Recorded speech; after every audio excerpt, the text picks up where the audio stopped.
Bonjour à tous. Bonjour. Bonjour. Donc, bienvenue dans ce deuxième épisode du Design Bento Box. On va commencer vraiment dans quelques minutes.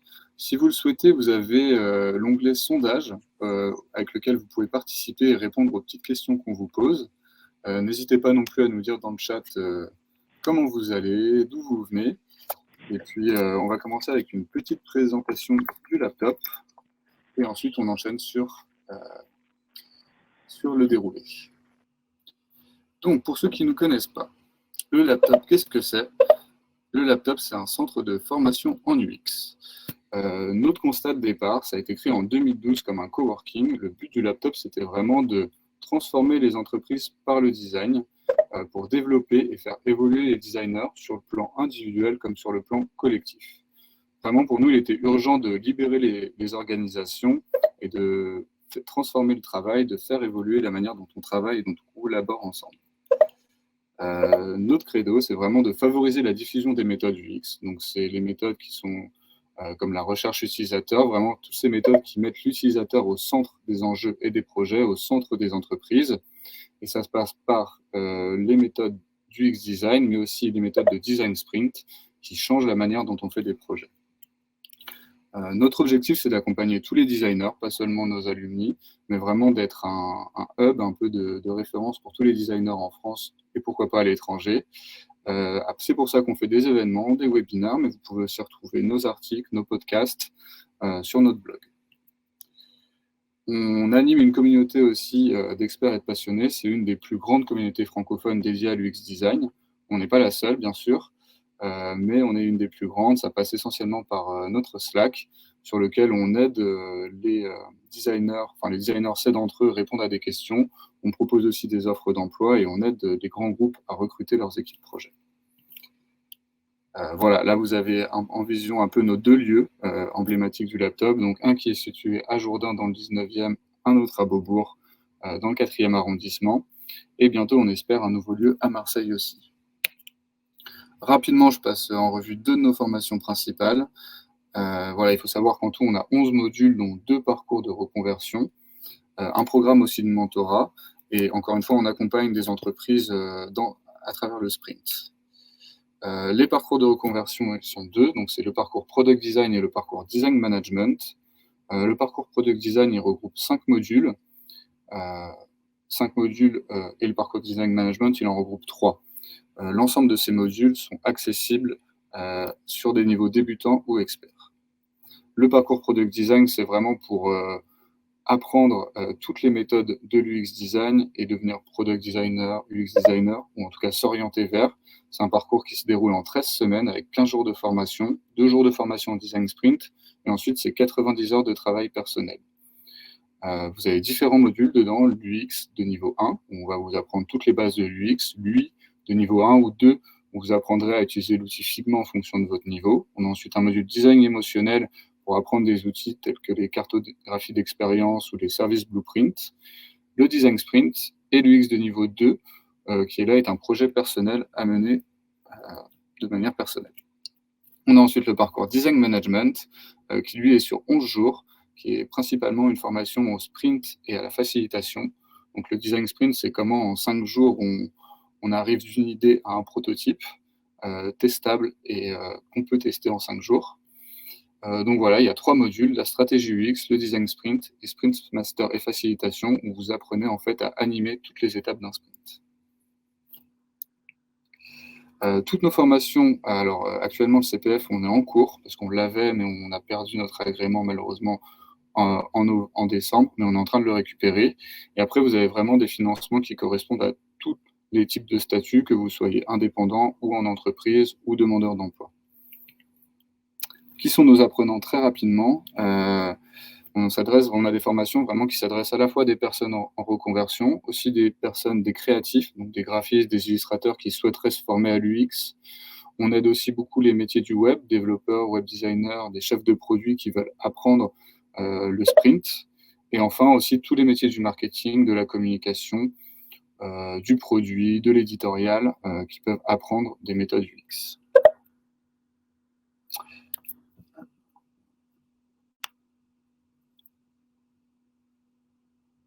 Hop là, voilà. Bon, voilà, j'ai fini pour ma présentation. Je vais arrêter le partage de mon écran et puis je vais laisser la parole à Carole qui va enchaîner pour nous.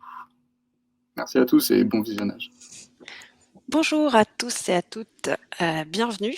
Donc on est déjà 32, j'espère que ça va continuer de grimper. Donc aujourd'hui c'est un design bento box un peu spécial parce qu'on va faire une petite table ronde. Je pense que vous avez dû apercevoir David et Cassandra qui nous ont rejoints aujourd'hui. Ils vous font des petits coucous. Donc l'idée c'est en fait, comme le sujet, c'est donc concernant les freelances et les salariés, ce qu'on s'est dit, c'est que ça serait quand même plus sympa d'inviter des personnes qui ont expérimenté en fait ces deux, on va dire, statuts, pour avoir plusieurs points de vue, plusieurs avis, etc. Donc vous aussi, n'hésitez pas à donner vos avis, vos points de vue dans le chat, à poser vos questions également, voilà, dans l'onglet spécialisé sur les questions. Comme ça, on pourra répondre au mieux à vos questions, sachant que nous, on a déjà préparé toute une petite liste de sujets. Mais si vous avez des questions qui sont très très votées, qui ont beaucoup de personnes qui sont intéressées par ces questions, posez-les comme ça, on essaiera d'y répondre au plus tôt. Donc voilà, on va commencer par un petit tour de table quand même pour se présenter chacune et chacun concernant ce qu'on a fait, d'où on vient, etc. Donc je propose qu'on commence par Cassandra. Allez, c'est parti. Merci beaucoup de l'invitation. Bonjour à toutes et tous. Donc moi, c'est Cassandra. Vous m'avez peut-être déjà vu passer au laptop parce que je suis formatrice là-bas. Je suis responsable de la formation UX Writing. J'interviens aussi du coup dans le module de design émotionnel. Donc voilà, si on s'est déjà croisés, rebonjour.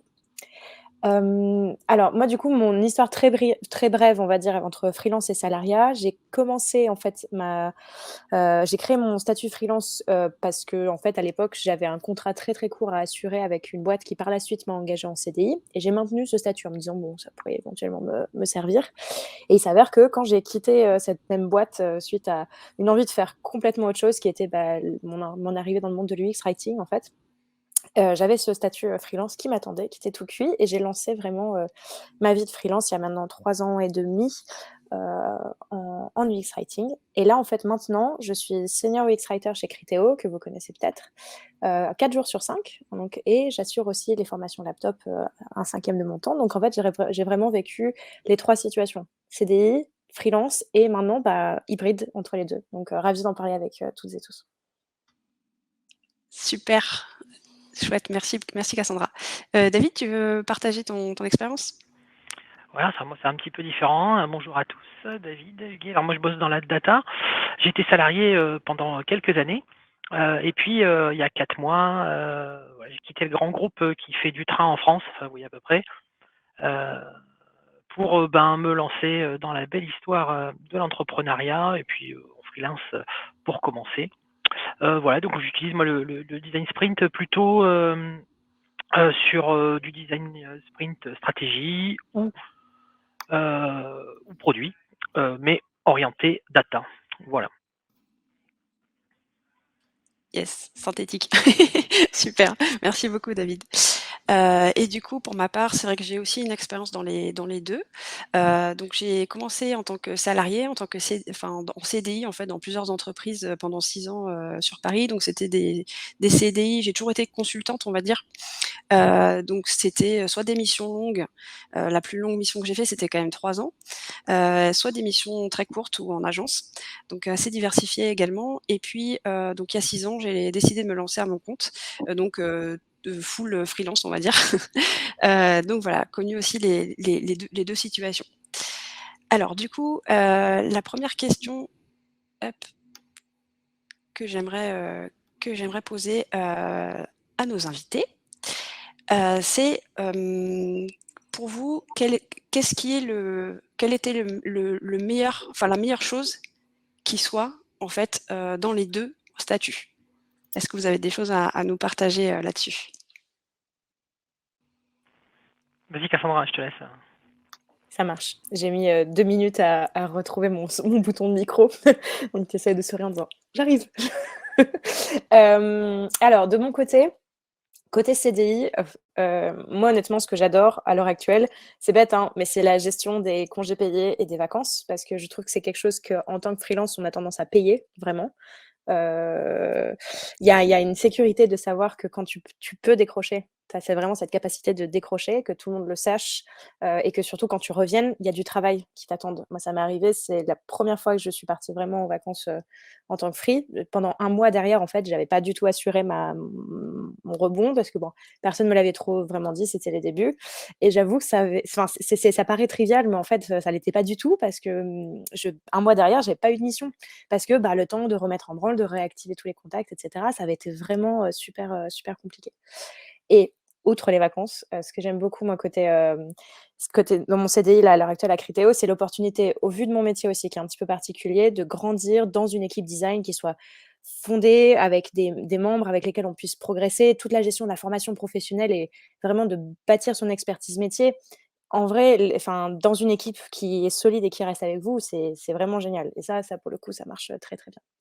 Et puis, côté freelance, franchement, ce que j'adore, c'est la liberté. Enfin, c'est de pouvoir bosser sur 1000 sujets en même temps, des sujets qui sont complètement différents, de jamais se dire: «Oh, c'est pas vraiment dans ma fiche de poste», juste si le sujet nous intéresse et un petit peu qui a un petit rapport avec ce que vous faites et qu'en fait, vous sentez qu'il y a quelque chose à faire. Cette opportunité géniale de juste pouvoir travailler avec des gens qu'on aime, sur des projets qu'on aime, franchement, ça a pas de prix. Voilà. Top. David, tu veux partager ton Ouais. avis? Bon, ça va se ressembler un peu, hein, mais ouais, dans les grosses structures, tout moi, quand j'étais salarié, je fais vraiment des grosses structures. Ce qui est chouette, c'est les gros projets, en fait. Voilà, les gros projets où tu es vraiment impliqué, où tu es quand même, tu peux donner vraiment les impulsions, voilà, enfin, piloter un gros paquebot, là, des fois, bon, là, il y a plein d'effets secondaires, hein, à piloter un gros paquebot, mais en général, c'est plutôt chouette, hein, d'avoir voilà, ces gros sujets où tu vois que tu as un vrai impact sur tes projets, sur tes utilisateurs, sur nous, des millions de personnes. Voilà. Par exemple, j'ai bossé sur le e-billet et c'est une grosse fierté. Quoi. Tu vois, par exemple, le e-billet, je sais que tous les Français et même pas mal d'étrangers utilisent le e-billet aujourd'hui. Savoir que l'archi derrière, c'est moi qui l'avais designé, c'est une vraie fierté. Quoi, tu vois. Et c'est pas des projets forcément que tu peux retrouver en freelance ou pas sur cette longueur-là. D'ailleurs, moi, c'est pas du tout ce que je recherche maintenant. Tu vois. Et du coup, en freelance, c'est vraiment ça, c'est le côté liberté, ouais, c'est toi qui vas donner l'impulsion, où tu vas aller vraiment à l'endroit où tu veux aller précisément. Et d'ailleurs, là, je le vois, moi, rien qu'au bout de quelques mois, ça fait vraiment un, un, un axe de travail, quoi. C'est comment je pivote et quand je pivote pour rester en vie, quoi. Même si moi, bon, voilà, je peux, je suis tout jeune, mais dans le métier, mais voilà, c'est vraiment donner l'impulsion, le sens. Ouais, c'est ça que j'aime aujourd'hui, cette liberté-là. Ouais. Yes, super intéressant. Merci tous les 2. Pour ma part, c'est vrai que, je trouve que le truc que j'appréciais peut-être, le mieux aussi, c'était, quand j'étais en salarié, c'était le côté, pas d'angoisse sur la rémunération. Parce que j'ai tendance à être un peu angoissée à ce sujet alors que, sincèrement, j'ai toujours réussi à avoir, des chiffres d'affaires, corrects, depuis le début que je me suis lancée. Mais, voilà, je pense que c'est toujours cette peur en fait de se dire: «Ouh là là, est-ce que je vais y arriver? Est-ce que je vais manquer quelque chose? Si je me casse la jambe, comment je fais?» Enfin voilà et tout ce genre de questionnement. Donc c'est vrai que ça c'était plutôt agréable. Puis de pas trop se poser de questions, effectivement, on va au boulot le matin et puis voilà, on verra de quoi la journée sera faite. Alors que, c'est vrai qu'en freelance, on doit tout construire, on doit tout réfléchir et cetera. C'est beaucoup plus challengeant et je pense que c'est enfin challengeant dans le sens où on est un peu tout seul, dans notre barque. C'est ça qui m'anime aujourd'hui, et qui me manquait peut-être, effectivement quand j'étais salariée. Mais effectivement après il y a toujours l'angoisse de se dire, «De quoi sera fait demain?» Donc c'est un côté palpitant, mais en même temps angoissant. Donc voilà. Alors du coup, la deuxième question qu'on s'était posée, c'est, si, donc on avait des conseils à donner donc aux personnes, par exemple qui cherchent une entreprise. Tiens, on va commencer par David cette fois-ci. Est-ce que tu aurais des conseils à donner aux gens qui cherchent une entreprise? C'est-à-dire des freelances, c'est ça, qui cherchent une entreprise pour travailler Ou même des gens qui en sont en interne. conversion, en formation, enfin toutes les personnes qui veulent trouver, un CDI ou un CDD. Ouais, ouais, c'est vachement compliqué en fait. Mais alors, je t'aurais peut-être pas répondu la même chose il y a 20 ans et maintenant. il y a 20 ans, tu vois, quand tu es plus jeune, je pense que tu as envie, tu vois, d'avoir des trucs, hyper challengeants, techniquement, d'avoir un impact dans ce que tu fais. Bon, le sens, ça change pas, je pense, voilà. Mais, en prenant un peu d'âge, c'est plutôt les gens, quoi. Tu vois, je préfère moi maintenant, travailler par exemple sur un sujet qui est pas top, mais avec des gens sympas que l'inverse. Voilà. Donc, je pense que, voilà. Après, je pense qu'il faut voir le problème, c'est quand tu passes à un entretien, dans une entreprise, c'est que tu rencontres pas souvent ton manager, c'est rare et puis en 1 heure ou en une demi heure, c'est compliqué de se faire une idée sur qui il est, quoi. Voilà et je pense qu'aujourd'hui, mais on le voit, hein, dans les recrutements, moi j'ai plein de copains là qui recrutent en ce moment, en fait, les gens recherchent du sens, donc une boîte où il y a pas de sens ou qui est pas alignée à tes valeurs, je pense que c'est pas forcément une bonne idée.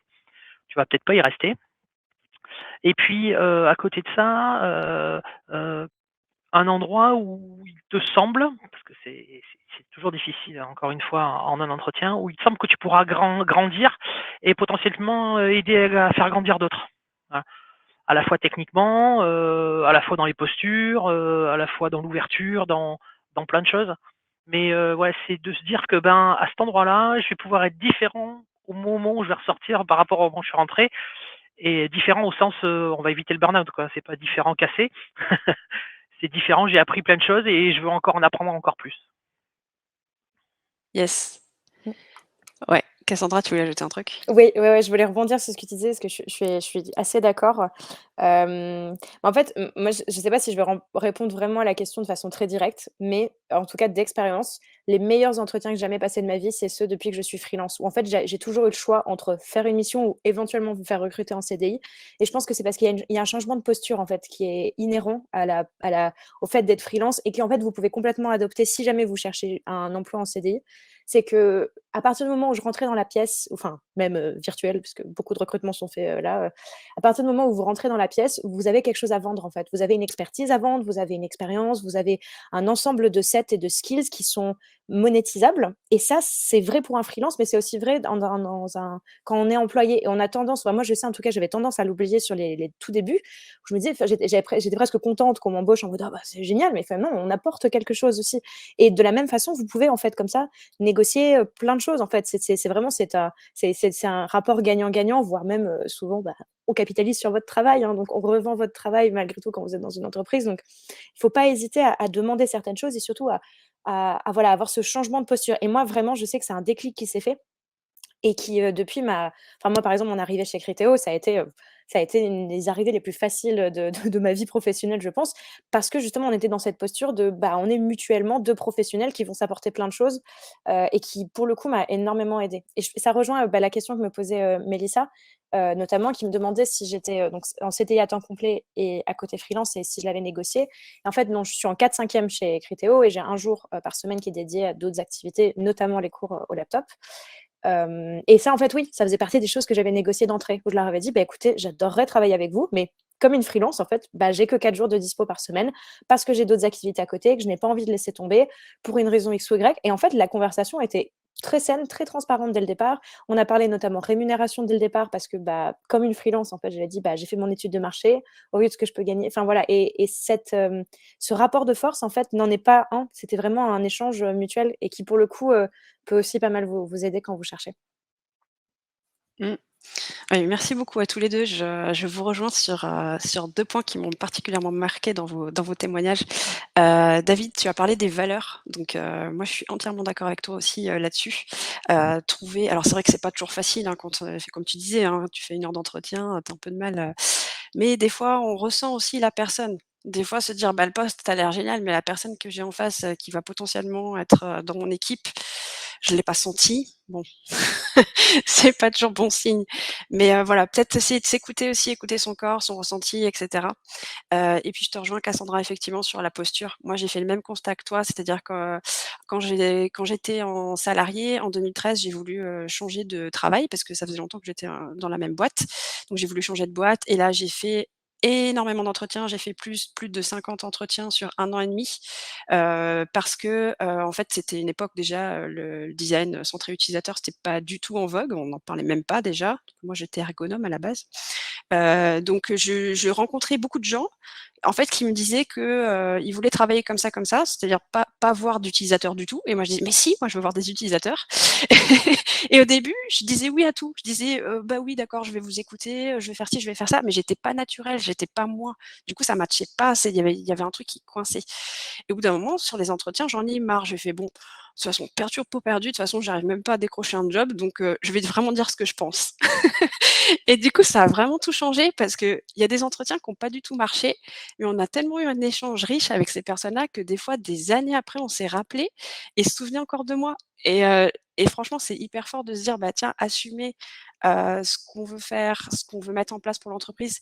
Et pareil, je connais des personnes qui ont proposé des choses qui n'étaient pas du tout prévues dans la fiche de poste, qui ont dit bah tiens, et moi je peux faire ça, je peux faire ça. Et du coup, les gens en face ont dit ah bah ouais, c'est vrai qu'on n'y avait pas pensé, c'est une bonne idée, etc. Donc, et c'est moi le conseil que j'aurais à donner, c'est plutôt de se dire bah on peut aussi essayer de changer un petit peu le poste tel qu'il est prévu. Alors peut-être en entretien si vous pouvez, mais au fur et à mesure aussi que vous quand vous évoluez sur voilà dans votre poste, vous pouvez aussi dire bah tiens, est-ce qu'on pourrait pas faire ça? Est-ce qu'on pourrait pas faire ça? Et essayer de proposer des choses. Alors des fois, c'est figé et puis d'autres fois, on nous écoute et donc là, on est content parce qu'on peut évoluer, comme on le sent. Donc voilà, c'était ma petite expérience là-dessus. Et du coup, côté freelance, qu'est-ce que vous avez à nous dire? Ce serait pour une émission, c'est ça? Ouais, par exemple? Alors moi, franchement, je sais pas si c'est un très bon conseil, mais en tout cas, dans mon métier, enfin, UX writer, pour le coup, étant un métier assez neuf, je sais que j'ai fait beaucoup de choses, en fait, au départ, quand j'étais freelance. J'ai accepté pas mal de missions. Mon seul critère, c'était: «Je veux écrire» et ça doit être mon travail principal, on va dire, parce que je voulais écrire et je voulais écrire pour des produits tech. Et à partir du moment où j'arrivais à mettre le pied dans la porte, je me disais: «C'est déjà ça de prix». J'ai commencé en écrivant des articles de blog, des articles de market, et cetera. Et puis petit à petit, en fait, quand on a construit une relation de confiance, j'ai amené de l'UX writing et j'ai fini par faire de l'UX writing dans ces missions-là. Et je ne sais pas si c'est applicable, notamment à l'UX design, mais moi, c'est un peu le conseil que je donne à quelqu'un qui débute en freelance, qui me dit bah, ça m'est arrivé, quelqu'un qui veut se lancer en UX writer freelance, qui n'a pas encore de mission, de dire: «Bah, en fait, en vrai, tant que tu écris et que tu es avec les bonnes personnes dans la pièce, tu as déjà fait 80 du travail, en fait, et tu vas petit à petit pouvoir te déployer aussi». Et moi, j'avoue que c'était quelque chose que c'est quelque chose qui m'a pas mal aidée, en fait. OK, j'ai fait plein de missions qui, bon, bah, maintenant n'aident pas spécialement mon portfolio ou quoi que ce soit, mais tout n'est pas fait que pour vous, voilà, pour vous amener, sur la mission parfaite ou le poste parfait ou les skills parfaits. Des fois, vous êtes juste là et c'est ça ce qu'il faut, en fait, et c'est ça le plus important, et pour le coup, c'est mon meilleur conseil, je pense. Yes, merci beaucoup. David, tu avais quelque chose à dire? Ouais, ça peut ressembler. Mais je vais retourner moi sur les valeurs. Moi, en fait, j'ai eu la chance, quand je me suis lancé, là, il y a encore une fois, il n'y a pas très longtemps, d'être conseillé par des gens qui m'ont dit: «Mais, heu, réfléchis à pourquoi tu veux faire, pourquoi tu fais ça? Pourquoi?» quoi, vous connaissez le truc, hein, le why là. Heu et du coup, après le reste va en découler. Voilà. Alors et on parle encore des valeurs, hein, parce que dans le why, il y a forcément, tu déclines tes valeurs et après tu vas essayer de trouver des clients et ta proposition produit, elle sera aussi par rapport à ces valeurs-là. Moi, je sais que j'essaye, tu vois, quand je fais design produit, par exemple, j'essaie de trouver des gens qui acceptent de dire non à certaines fonctionnalités. Parce qu'on sent qu'elles ne seront pas utilisées, quoi. Dans les interviews utilisateurs, on voit que ça ne les intéresse pas, et c'est pas parce qu'il y a un patron qui veut que ça soit dedans qu'on va le faire, quoi. Donc, tu vois, j'essaye de trouver plutôt des clients comme ça, plutôt des clients qui sont dans la sobriété, voilà, qui ont des produits durables, qui font un petit peu attention à leur impact social, environnemental, voilà, parce que ça fait partie des valeurs que je voulais défendre. Mais ça, c'est le monde de Mickey. Voilà. Et là, tu as un laboratoire vétérinaire qui déboule, qui fait l'élevage intensif de poulets. Et puis c'est ton seul contrat, et puis tu n'as personne d'autre qui. Voilà, ça le reste ne prend pas, qu'est-ce que tu fais, quoi? Voilà. Et bien, j'ai pas de réponse. J'ai pas de réponse. En fait, ou alors alors c'est une autre personne qui m'a aidé un petit peu au début, qui m'a dit un doute, pas de doute. Si tu as un doute sur un client, tu vas pas. Voilà. Voilà. Donc après, c'est là où je reviens aussi aux valeurs de tout à l'heure, en dire si les gens, tu as un bon feeling, tu vois, si tu sens que tu vas pouvoir apporter des choses, si tu sens que va y avoir une bonne collaboration, que tu vas apprendre des choses, et qui sont ouverts, et que voilà, en plus les méthodos qu'on utilise, alors moi en plus après quand on part dans la transfo, j'utilise beaucoup des méthodes agiles, et là c'est pareil, il y a des postures, hein, c'est un peu comme en design, hein. Faut de la bienveillance, faut de l'écoute, tu vois? Faut une ouverture quand même qui est assez importante. Si je sens que ça y a pas, j'y vais pas. Voilà. Donc ouais, moi je dirais, faut se fier à son instinct, quoi. Voilà, on a nos valeurs, le pourquoi on fait les choses, hein, et au dernier moment, il y a l'instinct qui fera, juge de paix, quoi. Ouais. Ouais, super. Merci beaucoup, pour vos témoignages. J'aime beaucoup ce que vous avez dit. Il y a un autre truc que je voulais ajouter, pour, continuer de monter le truc. C'est effectivement, ça rejoint ce que vous avez dit et en fait, c'est aussi d'être soi-même. Donc ça marche pour les 2, pour qu'on soit freelance ou salarié. C'est être soi-même parce qu'en fait, quand on joue un rôle, pour l'avoir aussi moi aussi joué, c'est qu'au début, je me disais: «Ah, faut que je fasse plaisir à tout le monde, faut que je plaise à tout le monde» et cetera. Donc j'osais pas trop, me montrer telle que j'étais, parce que du coup, je me disais: «Oui, des fois que les clients ils aiment pas que je fasse ci, que je fasse ça» et cetera. Et à faire ça, en fait, bah, j'attirais des clients qui me ressemblaient pas forcément. Alors qu'aujourd'hui, le fait de m'assumer complètement, en fait, tous les clients à qui ça plaît pas, ben, en fait, ils viennent pas me voir. Donc moi, ça me fait un tri naturel. Heu et du coup, il y a que les clients que j'adore, en fait, qui viennent me voir et du coup, c'est beaucoup plus facile aussi pour moi de trouver des clients et voilà, comme disait Cassandra, faire des choses, montrer ce qu'on sait faire, prendre des opportunités aussi. Vraiment, bah, on nous propose d'animer tel truc, à tel endroit, bah, pourquoi pas? OK, on va le faire. J'ai hyper peur de le faire, mais je vais quand même le faire parce que ça me paraît sympa et tout ça et ça permet de débloquer par effet de chaîne comme ça. Il y a un truc qui se déclenche, un autre, un autre, un autre, un autre, qui va nous amener à un endroit super. Moi, c'est ce qui m'est arrivé pour le laptop personnellement. C'est un enchaînement de petites actions, et du coup, je suis ravie d'être là aujourd'hui. OK, très bien. Alors je regarde un petit peu les questions qui sont dans les questions là. Donc il y a, Ludovic qui demande alors je vais peut-être pouvoir faire ça. Voilà, de nombreuses offres d'UX designer, essentiellement en province, recherchent avant tout des profils de graphistes ayant suivi une école d'art en maîtrisant la PAO. Pensez-vous qu'il est nécessaire d'avoir cette approche artistique pour exercer ce métier? Alors, est-ce que alors ça, je pense que tu sais, je sais pas si tu es venu, au design, bento box qu'on a fait là, le mois dernier. Du coup, on parlait un petit peu de toutes ces compétences et tout, donc si tu veux, il est disponible sur la chaîne YouTube du laptop, donc tu peux aller le voir.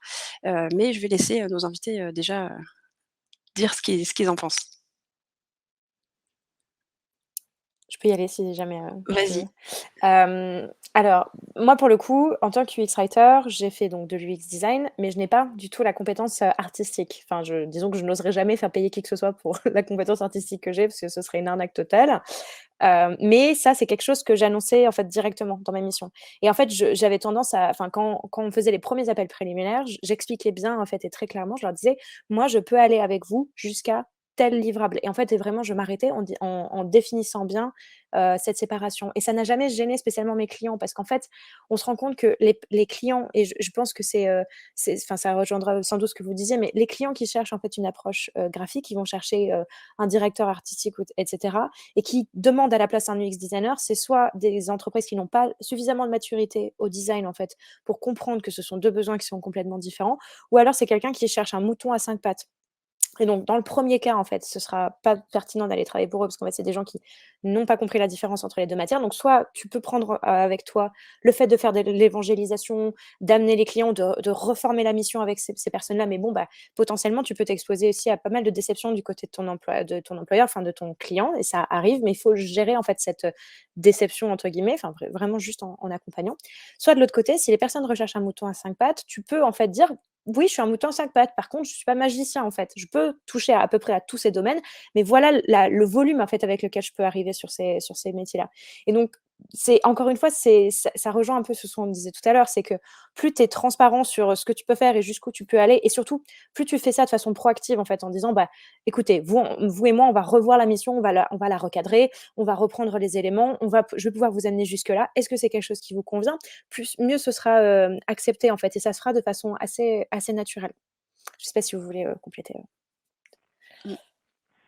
Tu Bah, je voulais dire pourrais te quelque chose, David? Ouais? paraphraser, mais ouais, Ouais. ouais, non, je redirais à peu près la même chose, mais avec, moins d'expérience que toi, Cassandra.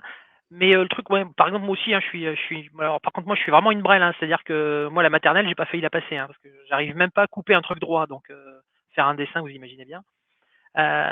Après, c'est vrai que alors moi je fais beaucoup, par rapport à du produit et de la data donc effectivement, à un moment, il faut que ça soit attirant pour l'œil, mais là on fait intervenir des gens spécifiquement, hein. C'est pareil, moi je dis, là ça, on va pas aller dessus forcément pendant le sprint. Par contre, si vous voulez y aller ou si je sens que c'est important, dans leur tête, va pas falloir hésiter, voilà, à faire intervenir pendant, le moment où on va faire les maquettes, hein, faire les protos, faire intervenir, des graphistes dont c'est le métier, quoi, voilà. Je suis entièrement d'accord avec vous. Moi, c'est pareil, enfin, que ce soit en salariat ou en freelance, dans les 2 cas, comme, je savais pas du tout faire la partie UI, donc vraiment la partie graphique et tout, des interfaces, et que du coup, c'est pareil, même au début, comme j'ai une formation d'ergonome, on nous apprenait pas du tout ça, en fait, dans cette formation. Donc en fait, on nous apprenait à faire des wireframes, donc voilà, des maquettes, vraiment très, grossières, quoi. Mais tout ce qui est vraiment, prototype haute définition, il y a juste quand j'étais dans une agence où du coup là, il me poussait vraiment à aller assez loin, mais toujours en noir et blanc par contre. Mais vraiment le truc, avec les vraies images et cetera et j'ai mis pas mal de temps à m'entraîner, à m'entraîner, à m'entraîner et puis je m'aidais de mes collègues qui me disaient: «Bah, attends, tu devrais peut-être faire ça comme ça», donc j'étais pas toute seule en fait. Mais clairement si on m'avait embauchée pour ça, j'aurais été incapable de le faire parce que j'avais pas du tout la formation pour ça. Donc je pense que je te rejoins Cassandra, en fait, on a prévu un article sur le blog sur, effectivement la maturité, des entreprises, en fait, sur le sujet. Donc en fait, je pense que les personnes qui écrivent ces annonces-là, c'est soit parce qu'elles ne connaissent pas du tout le métier, soit parce que l'entreprise, a besoin parce que c'est peut-être une petite boîte, par exemple, qui a besoin, de quelqu'un qui fait un peu tout. Donc ça, c'est possible, hein, mais ça veut dire que faire un peu tout, ça veut dire le faire, mais pas le faire à fond, tout bien, parce que c'est des métiers qui sont différents. Donc on peut être UX, UI, il y a aucun problème. Mais par contre, on va pas aller profondément dans tout, en fait. On va pas être expert de la recherche utilisateur. C'est pas possible parce que maîtriser tout, mais ça prendrait, 15 000 vies, quoi. Donc voilà, soit on se fait accompagner, soit il y a déjà des équipes, en place dans l'entreprise, voilà, où on peut du coup s'insérer, parce qu'il manque ces compétences-là en particulier et cetera. Et juste pour rebondir très rapidement, parce que ça m'y a fait penser, ça m'est arrivé moi, je connaissais une très bonne UI avec, que j'avais rencontré d'un point de vue, perso en fait et il m'est arrivé de la recommander sur des missions, de dire à mon client: «Bah, écoutez, en fait, là, le travail que vous nous proposez, c'est franchement, c'est le travail de 2 personnes. J'ai une experte UI, mais qui par contre ne fait pas du tout l'UX et la copie. Bah, si vous voulez, on vous monte un dossier à 2 et ça peut marcher, très, très bien. Vous vous adossez comme ça mutuellement à d'autres freelances auxquels vous avez confiance, dont vous connaissez le travail et franchement, ça peut débloquer des situations aussi, comme ça. Ouais, ouais, tout Et à fait et du d'accord. et du coup, ça me fait penser à un truc aussi. Moi, je rencontre plein de gens qui, à l'opposé, heu, v font que de l'UI, mais s'intéressent pas du tout à l'expérience et au contexte de l'utilisateur. Ils vont faire que du joli et ça convainc, hein, parce qu'en fait, on est sur, aussi des durées et des TJM qui sont beaucoup plus bas, en général et du coup, ça convient bien, mais ils achètent pas la même chose et c'est toujours compliqué d'expliquer que, voilà, la vieille différence entre l'UX et l'UI. Je crois qu'on a encore, beaucoup de travail à faire pour que ça soit compris, par tout le monde, ouais. Mmh mh. Ouais, totalement d'accord. Cool. Je vois qu'il y a une autre question, qui est intéressante. Alors, hello, lorsqu'on est en reconversion et qu'on n'a pas forcément beaucoup d'expérience, peut-on raisonnablement envisager de démarrer en freelance ou est-ce trop risqué et préférable de privilégier le salariat? Question de Jessica. Ouais, je peux te répondre. Je sais pas, alors, moi j'avais trop d'expérience presque sur certains métiers et puis pas trop dans le design donc je vais répondre comme ça. En fait, c'est l'alignement des planètes, quoi et dans l'alignement des planètes, alors il y a plein de choses, hein, qui vont te faire, passer d'un côté ou de l'autre. Mais il y en a un qui est hyper important, c'est ton entourage, quoi. C'est est-ce que tu es bien entouré?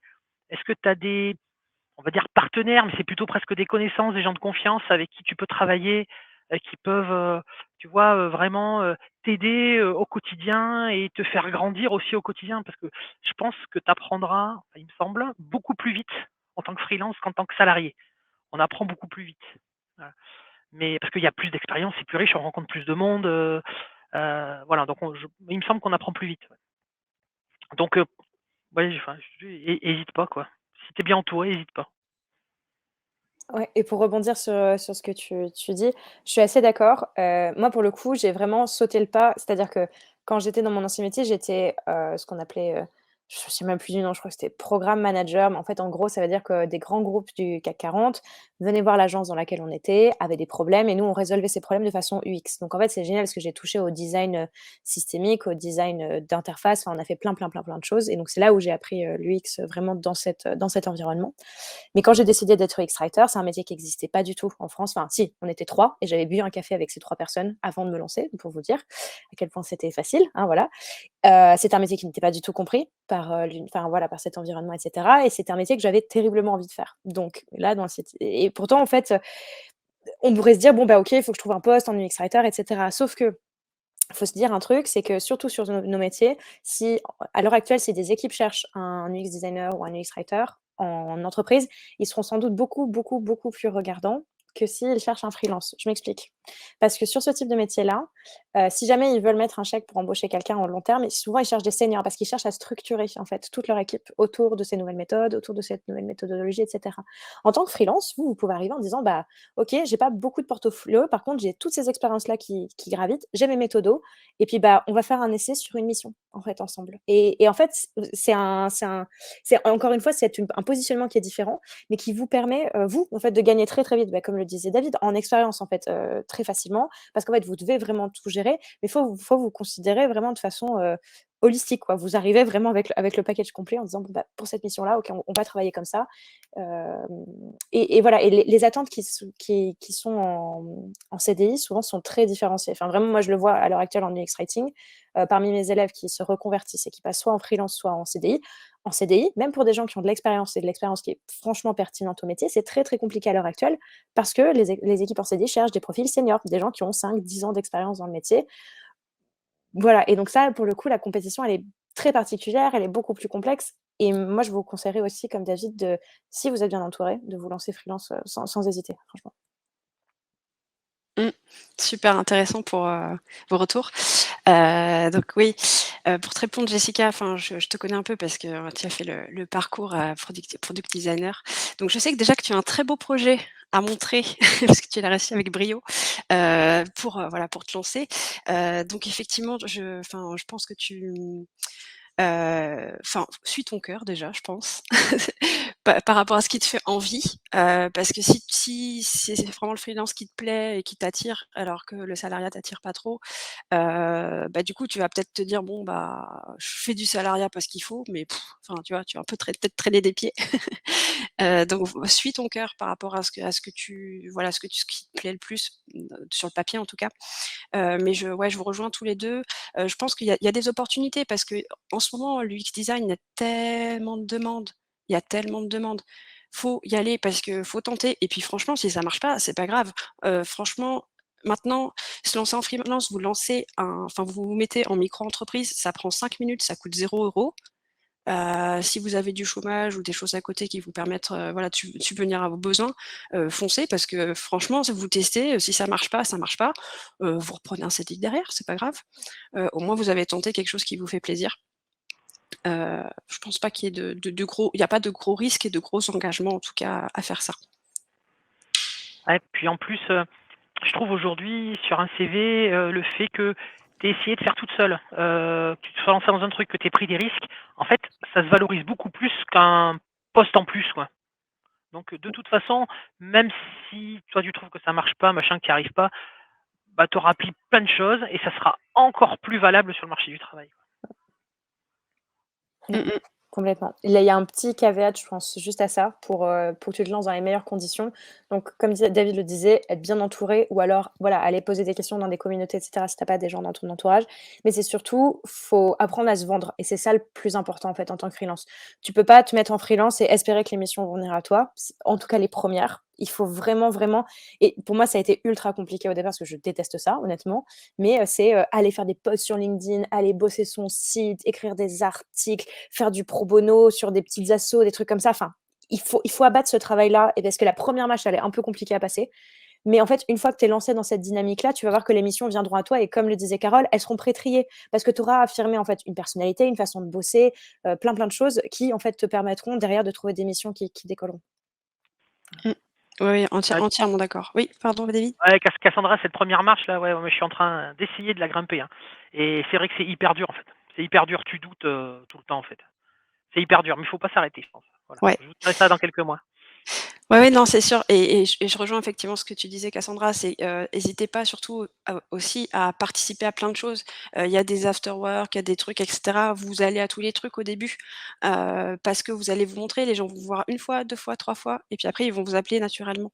Donc le fait de se montrer assez souvent, moi c'est comme ça que j'ai fait en fait quand je me suis lancée en freelance, je me suis lancée en freelance, mais j'ai aussi changé de région.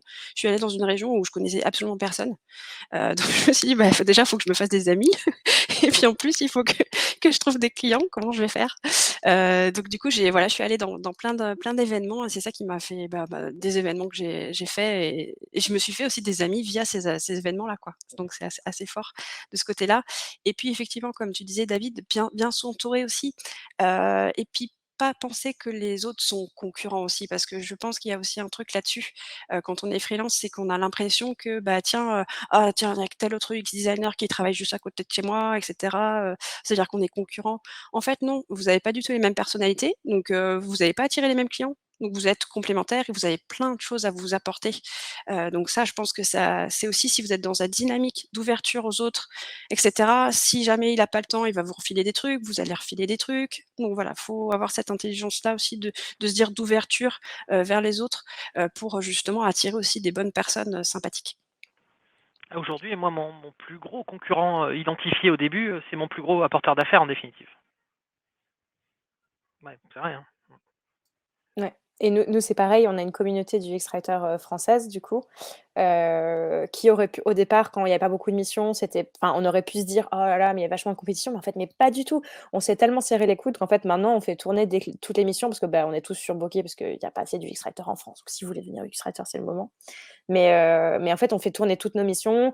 On préfiltre aussi certaines choses ensemble. Le nombre de fois où on s'est aidé pour, créer des offres d'emploi pour certaines qui, en fait, recrutaient les premiers membres de leur équipe et cetera. Enfin, c'est des choses qui sont super, super fortes et qui, pour le coup, vous propulseront par la suite. Donc oui, oui, pas de compétition, enfin, entre freelance, vraiment. Yes. On prend une autre question qui a trois votes également. Donc alors Sylvie, qui demande donc, en tant que UX designer, UX researcher, junior, pensez-vous qu'il est mieux de rejoindre une entreprise de consulting ou le département design et innovation d'une société? Je peux sauter dessus parce que pour le coup, ça a été exactement mon cas. Ouais, vas-y. En fait, moi, j'ai fait Sciences Po à la base en lobbying, donc j'ai bossé, à Bruxelles, sur le marché unique numérique, parce que j'étais passionnée de tech déjà dès le départ et en fait, je me suis rendu compte que j'aimais beaucoup être dans les arcanes du pouvoir. Franchement, c'est grisant, mais en même temps, c'était pas ce que je voulais faire de ma vie et donc je me suis reconvertie, à Polytech en innovation. C'est vraiment les premiers pas dans l'UX, là, je vous parle de la préhistoire de ma carrière. Et en fait, ce qui était super intéressant, c'est que j'ai fait ma première année, je l'ai faite en alternance, dans une agence et est arrivée la fin de l'alternance et soit, en fait, je continuais dans cette agence et là, je prenais un CDI et déjà que l'alternance avait été intense, faut le dire, soit je me cherchais un autre poste, derrière et sur le moment, j'ai fait le choix de l'agence. Je dirais juste qu'il y a 2 choses. Quand vous rentrez dans une agence de consulting, il faut vous attendre à donner une partie de vous-même, que vous donnerez peut-être pas dans une plus grosse boîte. C'est beaucoup de temps, c'est des petites équipes, c'est beaucoup de travail et cetera. Par contre, c'est beaucoup de trucs qui vous sont offerts que vous n'avez peut-être pas dans les plus grosses structures. C'est-à-dire une flexibilité, de mission et aussi, en fait, si vous voulez, il y a quelque chose d'exultant d'entraîner dans quelque chose d'aussi intense dès le départ. Faut avoir franchement les épaules, suffisamment larges, j'imagine, parce que ça a pas été une période facile honnêtement, hein, mais professionnellement parlant, j'avais tellement touché à tout et j'avais tellement été propulsée dans des choses ubuesques, parce que ça arrive beaucoup en agence de consulting où en fait vous avez 12 ans en ressenti, puis on vous envoie face à 4 directeurs de CAC 40 en mode: «Oui, prétends que tu es senior». Ouais, c'est bah, super. Enfin voilà, mais en fait, on est tellement propulsé dans ce type de situation que, bah, au bout de 3 ans, vous avez une expérience que quelqu'un aurait au bout de 10 en fait. C'est quelque chose de tellement intense que si vous êtes prêt à donner aussi savoir que dans cet moment-là de votre vie, vous voulez, ouais, progresser très vite, très fort et que vous en avez les possibilités, les capacités, allez-y, franchement foncez. Moi, honnêtement, c'est quelque chose qui m'a propulsée dans ma carrière, ça c'est sûr. Par contre, voilà, faut pas se voiler la face, c'est des horaires qui sont très complexes. C'est des horaires qui, voilà, c'est des environnements qui sont pour le coup durs, enfin voilà, sans se le cacher. Moi maintenant, je suis dans un grand groupe pour le coup, dans une équipe, design, et les avantages sont différenciés. Pour le coup, notre équipe design est super agile et l'environnement est tellement bienveillant. Enfin vraiment, c'est un bonheur au quotidien de bosser avec ces gens-là. Je travaille sur des choses long terme, j'ai enfin le temps de me former et cetera. C'est donc des choses qui sont complètement différentes en termes d'attente. C'est-à-dire que là, j'étais dans un moment de ma vie où je me suis dit: Faut plus que j'aille vite, faut que j'aille profond, en fait». Et donc là, cet environnement-là, il est parfait dans ces cas-là. Donc voilà, c'est mes deux conseils. David, tu avais des choses à ajouter? Du tout, du tout. Non, j'avais juste une réflexion par rapport au truc d'avant, mais comme d'habitude, j'arrive très en retard. Moi, j'étais entre les réseaux, machin, bidule, et voilà, et les gens, plus ou moins, voilà, ce qu'il fallait faire attention, enfin, qui t'accompagnent au quotidien, machin. Le gros danger, c'est l'alcool. Voilà. Faites attention. Et les petits fours. Ouais. Bon, ça, Faites c'est pas un limite au danger. Popérier. Yes. Moi, j'avais pas forcément autre chose à ajouter par rapport à ce que tu disais, Cassandra, parce que j'ai travaillé que dans des agences design, ou enfin voilà, donc j'ai pas trop ton expérience là-dessus. Donc, du coup, si je regarde les autres questions, donc il y a une question qui a pris 3 votes d'un coup. Donc, Mirabel demande comment trouver des clients. Alors ça, Et c'est si quelqu'un l'équation a des magique. astuces, ouais. Ouais, c'est ça, si quelqu'un a des astuces. Je pense qu'il doit y avoir 5-6 bouquins qui existent sur le sujet. 5-6 bouquins. Ouais. Moi, je pense que le premier, et puis les gens que je rencontre autour de moi qui ont fait un peu la même chose, le premier, effectivement, c'est le cercle restreint autour. Ça, c'est sûr. Après, il y a les plateformes qui aident vachement, hein, les freelance, les Malte, les machins, ça aide vachement aussi. Et puis, il y a ce que tu vas produire. Je pense que Cassandra, tu l'as dit tout à l'heure. Moi, pareil, quelqu'un qui me file quelques conseils, machin, me disait, mais il faut que tu fasses du contenu, il faut que tu proposes des choses, il faut que tu organises des petits événements d'initiation, d'acculturation, de machin, de trucs de bidule. Et en fait, il faut vachement donner, en fait, hein, de ce point de vue-là. Et c'est que parce que tu fais des choses. Si tu fais que parler de toi, faire de la pub à l'ancienne, on va dire, ça marche pas forcément. Si tu proposes du contenu, des choses, ben là, tu vas attirer du monde. Ouais. Ouais, je pense que c'est la meilleure façon. Par contre, c'est un boulot de fou. Hein. Oui. Ouais, Surtout complètement. si tu es en plein dedans et que tu commences à avoir des clients, faire les deux en parallèle, c'est chaud, chaud, chaud. Ouais. Oui, oui, complètement. Bah, c'est pour rejoindre ce que tu disais, moi, une des premières missions que j'ai eues, donc en effet, j'ai été référencée. Alors, chose très drôle, et un truc qui marche bien, surtout si vous faites un métier qui est niche, mettez-le en en-tête de votre LinkedIn, parce qu'en fait, c'est comme ça que les recruteurs vous trouvent, les recruteurs d'agence, les recruteurs de freelance, parce qu'il y en a beaucoup qui essaient de vous placer, et cetera, des gens dont c'est le métier. Donc, si vous faites quelque chose de très particulier, vraiment, moi, je m'étais rendu compte qu'en changeant l'en-tête de mon LinkedIn sur des choses vraiment niches que je faisais, je me faisais dans la semaine, en fait, repérer par des recruteurs, et cetera. Peut-être que des fois, ça donne rien, mais il n'empêche qu'une fois, je me suis retrouvée dans une mission où j'ai découvert un des clients qui, par la suite, est devenu un de mes clients, est devenu un de mes clients favoris avec lesquels j'ai encore de super relations maintenant. Et voilà, et des fois comme ça peut déclencher quelque chose, par là. Et oui, donc pour rejoindre ce que tu disais, David, donc du coup, ces premiers clients-là, ils se spécialisaient dans l'inbound marketing, ce qui est très marrant parce qu'en fait, ils apprenaient des boîtes à faire exactement ce que tu disais, c'est-à-dire arrêter de faire de la pub à l'ancienne en mode achetez mon produit, je suis le meilleur, mais plus à dire voilà comment je vais vous aider, vous, à progresser en vous proposant du contenu. Et c'est souvent la meilleure façon de faire, en fait, proposer des petits templates, des petits PDF, des petits articles, des petites choses comme ça. Ça vous positionne, en fait, dans un milieu. Vos posts, notamment sur LinkedIn et autres, sont partagés, vous gagnez en visibilité. Et en fait, c'est que du bonifiant. Et petit à petit, en fait, vous allez créer une machine comme ça qui va vous permettre de vous connaître. Et puis même pour vous, pour structurer votre approche, pour structurer votre méthode, surtout si vous êtes un peu junior dans ce métier, c'est génial en fait d'asseoir sa pensée avec des templates, enfin des trucs comme ça. Ça marche très bien. Enfin moi, c'est des trucs que j'ai créés à la base pour me faire connaître. En fait, je les utilise encore au quotidien parce que putain, j'étais vraiment maligne et tout. Non, mais en vrai, ça sert quoi. Enfin vraiment, et ça marche bien. Yes. Je te rejoins à 300 Cassandra sur, les contenus. Donc moi, c'est comme ça que ça a marché aussi pour moi. Donc au début, je tâtonnais un petit peu, donc la 1re chose que j'ai fait, c'est que j'ai contacté en fait, toutes les entreprises et les agences, enfin tous les gens du coin, que je trouvais qui avaient l'air sympas, qui avaient des entreprises sympas et cetera. Donc je les ai contactés, je leur ai dit: «Bah, bonjour, voilà, je viens d'arriver dans le coin, je fais ci, je fais ça, est-ce qu'on peut prendre un café pour juste faire connaissance?» Ce qui, au fur et à mesure, bah, m'a ouvert des portes à différents trucs. Donc ils connaissent un tel, ils connaissent une telle, et cetera, et ça permet en fait, d'ouvrir des portes. Donc évidemment, c'est pas du job direct, bien sûr, mais ça permet de commencer à ouvrir des portes. Donc déjà, essayer d'identifier, les boîtes, enfin les endroits, enfin les personnes que vous trouvez sympas et vous prenez contact avec elles. Et puis ensuite, effectivement, donner du contenu. Donc du contenu, gratuit pour montrer un petit peu, bah, ce que vous savez faire, ce que vous faites. Moi, ça a commencé en fait où quand je commençais à trouver plein de trucs pour moi, je disais: «Ah mais ça c'est trop bien!» Puis je me dis: «Mais je vais pas le garder pour moi, ça ce serait trop dommage».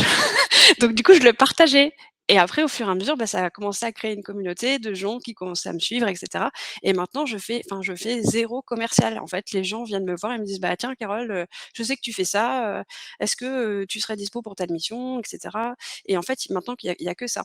Et comme tu demandais justement, Mirabel, de comment est-ce qu'on fait pour pas passer par des agences, mais pour avoir des clients directs. C'est beaucoup plus dur parce que les clients, directs, si on cible des grosses boîtes, mais ils ont des process de recrutement, même de freelance, qui sont hyper complexes et tout, enfin qui sont assez pénibles. Donc c'est difficile de les rentrer en direct. Par contre, par le réseau, des fois, on y arrive. C'est-à-dire que moi, ça m'est déjà arrivé de donner des formations, de travailler pour des clients que j'aurais jamais pensé avoir, mais parce qu'il y avait quelqu'un qui connaissait quelqu'un et qui m'a fait rentrer. Donc c'est souvent moi, je fais que du réseau. Enfin, il y a vraiment que ça qui marche pour moi, Mmh. que ce soit aussi en tant que salariat, parce qu'on en parle beaucoup de freelance, mais le salariat, c'est pareil, en fait. Le fait de donner du contenu, de vous faire voir et cetera, les gens vont dire: «Ouais, attends, elle, on sait de quoi elle parle, elle dit des trucs intéressants», voilà, enfin, je pense que ça marche dans les 2 sens, en fait. Et le réseau, c'est pareil, en fait. Moi, j'ai commencé, tout au début de ma carrière, en fait. J'allais déjà, à l'association FLUPA, qui est l'association francophone, de l'UX. J'y allais, vraiment tout au début en 2010, heu et j'allais à leurs événements et j'y allais tout le temps.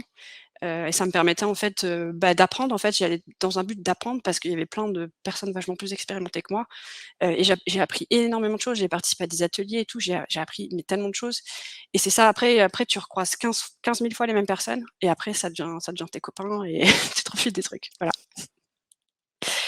Du coup, je vois qu'il reste plus beaucoup de temps. Est-ce qu'il y a des personnes qui veulent, poser des questions ou monter sur scène, pour, partager quelque chose, des expériences, des choses? Ou bien posez vos questions comme vous voulez. Il y a possibilité de monter sur scène si vous voulez, si vous trouvez pas ça trop intimidant. Je regarde les questions en attendant.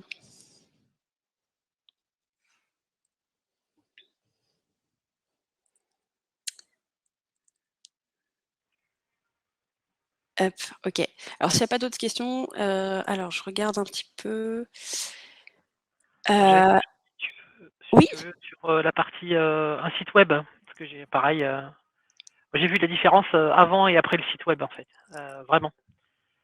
Sur le site web, et puis certains clients, m'ont fait des retours. Ils veulent savoir si tu es sérieux ou pas, et ça, c'est sur le site, en fait. Si c'est un Wix fait à l'arrache, en fait, tu pas la même crédibilité, que si c'est un truc qui est fait proprement, quoi.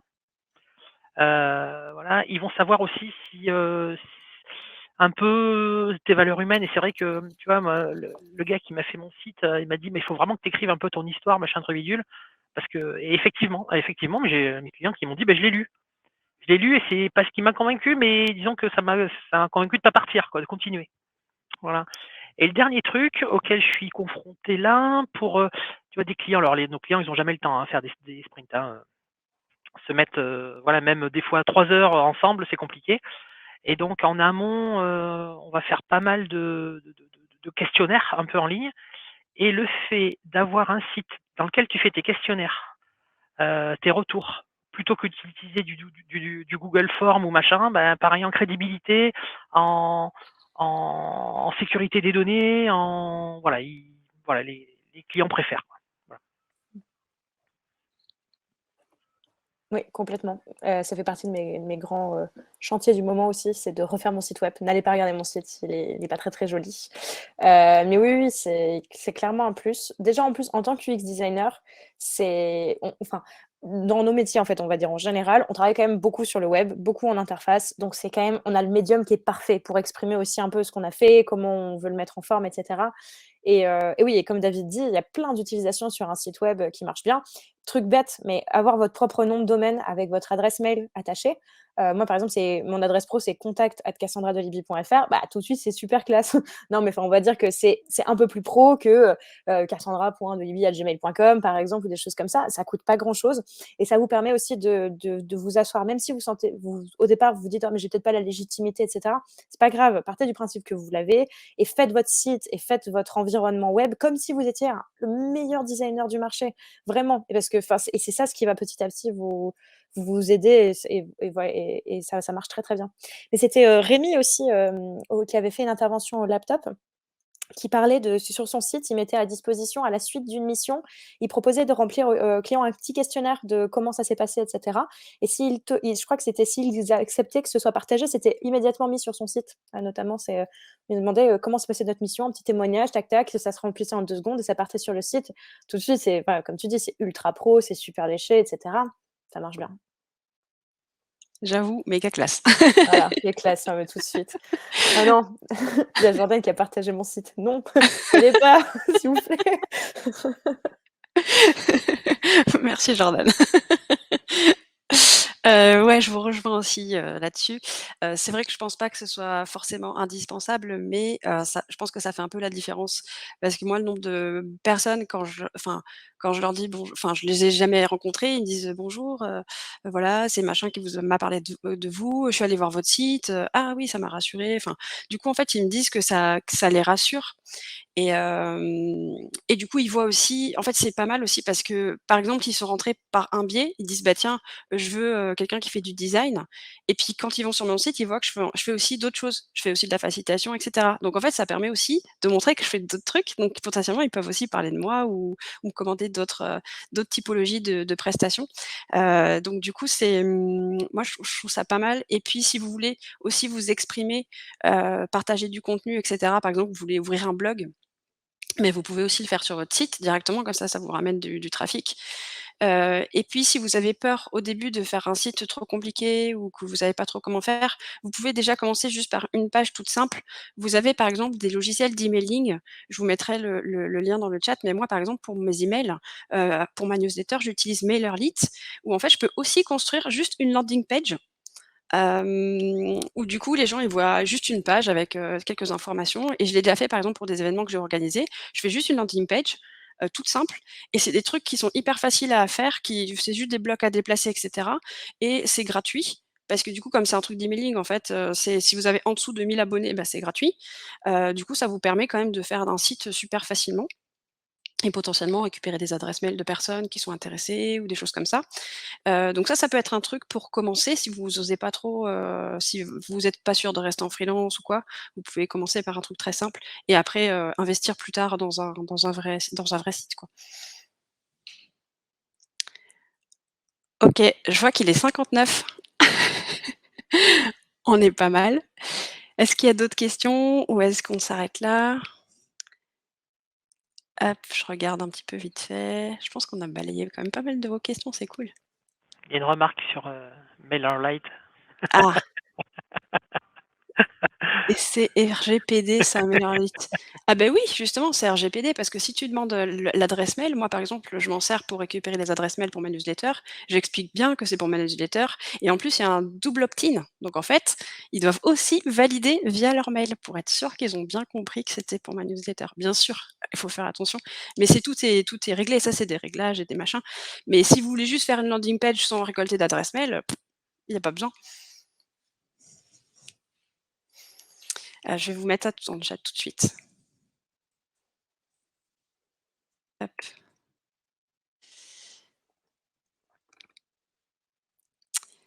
OK. Est-ce que vous avez alors peut-être pour conclure, on s'était dit pour conclure que quelle évolution, on va demander aux invités, quelle évolution vous souhaitez avoir à l'avenir pour se laisser une petite ouverture et après on termine là-dessus. Vas-y, David. Moi, je veux devenir le roi des cracheurs d'abeilles. Donc, et puis cracheur d'abeilles, c'est un métier porteur aussi. Non. Ce qu'on se disait, ouais. Moi, c'est marrant, mais moi, j'ai adoré les gens que j'ai managés au global quand j'étais en CDI. Cette expérience-là, machin. Mais j'ai eu sur la totalité une mauvaise expérience et qui me fait encore réfléchir. En fait, c'était il y a presque 10 ans et j'ai toujours pas compris ce que j'ai pas bien fait ou enfin j'ai pas compris les mécanismes, quoi. Et du coup, j'ai une peur bleue de recruter. Donc, je pense que je vais rester freelance et que voilà, je vais développer des partenaires autour. Voilà, et avoir plein de partenaires et faire plein d'apéros avec mes partenaires. Voilà, je pense que ça va se terminer comme ça. L'apéro est important quand on est freelance. Tu disais quoi sur l'alcool tout à Ouais, l'heure? voilà. Et toi, Cassandra? Alors moi, honnêtement, là, ça fait un peu moins d'1 an que je suis arrivée chez Criteo et j'avoue, j'adore mon équipe. J'adore l'équipe dans laquelle je suis. On a plein de projets super intéressants. La boîte est vraiment en train de bouger aussi. Donc j'avoue que moi, j'ai un peu envie de voir jusqu'où ça mène en termes justement d'évolution du métier. En plus, je suis dans un contexte où le métier de content designer ou d'illustrateur est vraiment en train de s'asseoir. Donc, j'ai un peu envie d'attendre un peu d'attendre ou de vivre le tournant là qui est en train de se construire dans ce métier. Mais moi, c'est sûr, je retournerai jamais à un 5/5e, quoi qu'il arrive. Ça, c'est sûr. Enfin, le 4/5e, c'est la meilleure décision, je pense, que j'ai prise de ma vie là récemment, parce que soit je travaille pour le laptop, soit je fais des formations aussi ailleurs, soit je travaille un petit peu pour d'autres, soit en fait juste je prends du temps pour moi, faire des choses que j'aime, être un être humain qui des fois juste profite de la vie et tout. Et en fait, ça a revu ma définition du travail. Si vous avez, enfin, je suis en plein lobbying 4/5e, je convainc tous mes amis, mais n'hésitez pas, si vous en avez la capacité financière, émotionnelle, physique, enfin voilà, d'expérimenter ce type de fonctionnement hybride, mais c'est vraiment quelque chose que je vous recommande. Et moi, ça, pour le coup, c'est quelque chose que je lâcherai pas dans le futur, c'est sûr. Yes, merci. Pour ma part, moi, enfin pour l'instant en tout cas, je verrai parce que ça peut changer un jour. On sait pas de quoi est fait demain. En tout cas, c'est vrai que je me plais très bien en freelance parce que j'expérimente plein de trucs. Je change mes services, mes offres assez régulièrement. Je les fais évoluer sans cesse et c'est ça qui me plaît. Donc pour l'instant, j'ai pas forcément de volonté, voilà, d'embaucher ou de choses comme ça. Donc j'aime aussi la liberté d'être toute seule, et de pouvoir m'entourer effectivement de partenaires, comme tu disais David, voilà, de personnes aussi freelance ou qui, voilà, avec qui je peux partager des choses, vraiment très, très enrichissantes. Et je pense que, enfin, des fois on me dit: «Mais tu pas trop toute seule quand tu es freelance?» et cetera. C'est un peu une peur aussi. En fait, moi, j'ai jamais rencontré autant de gens depuis que je suis freelance parce qu'on fait tout le temps plein de trucs, des rencontres, des after work comme tu disais, David. Voilà, voilà, je pense qu'il y a une fausse croyance aussi là-dessus. Je pense que, voilà, on peut s'entourer aussi, avec d'autres personnes. Donc voilà, c'est ça en tout cas qui m'éclate et qui m'anime, c'est voilà, découvrir de nouvelles choses et voilà, toujours dans la découverte et dans le partage avec les autres. Donc voilà. Est-ce qu'il y a d'autres remarques ou questions dans le chat? Hop, voilà, on va terminer du coup, on a dépassé de 4 minutes. Bon, ça a l'air bon. Bon, bah, du coup, on va vous dire au revoir et j'espère qu'on aura répondu à vos questions et que vous repartez avec une vision un peu plus claire, en tout cas des pistes de réflexion pour vous, pour savoir si vous avez été convaincus par Cassandra et son 4/5e ou s'il y a d'autres formats qui vous parlent plus. En tout cas, merci beaucoup d'avoir été là ce midi et puis bien sûr, bah, on mettra à disposition la vidéo sur YouTube. Est-ce que vous aviez quelque chose à ajouter, les invités, Jordan? Ah merde, c'était enregistré. Ah ouais, non. Vous m'avez pas dit qu'il fallait que j'en prenne. Non, merci beaucoup. Si jamais vous avez des questions, vous avez mon site, donc vous avez mon adresse mail. Non, vraiment, faut pas hésiter à m'envoyer un message ou me choper sur le Slack du laptop, y a pas de problème. Merci. Oui. À bientôt. Ah.